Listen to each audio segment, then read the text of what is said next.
Tell me about your early life. It hasn't really been too easy growing up. You know, it was a rough patch in there where, you know, I come home from school along with my brother and sister. I was 7 at the time. My brother's younger than me, 2 years to be exact.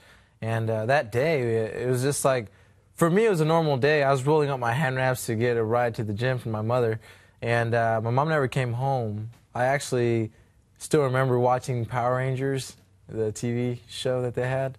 And I was rolling up my hand wraps, and my brother came into the room crying. But I had watched the whole episode, and that was new to me because I'd get through about half, and it was boxing practice. So then that year came around, and that day in particularly, my brother walks in crying. And then my sister came in crying as well, and my mom's gone, and this and that. I said, she's just at work, overtime probably. And they were crying, both of them, and I was like, dude, I'm sure she'll be back, no problem. Well, time kicks around when my dad got home from work. He almost beat me up because I wasn't at the gym. And I was like, hey, man, Mom never made it. And I got to watch my whole episode of Power Rangers, and then another one. It was a rerun, so that was good on my half.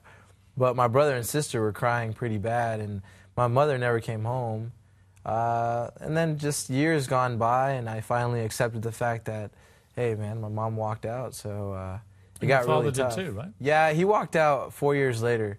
I was 12, but throughout that gap, it was like he was in and out. He always said that he was doing construction and working and this and that, but there was no bills were paid ever. He was never around. It was my brother and I just roaming around like two strays.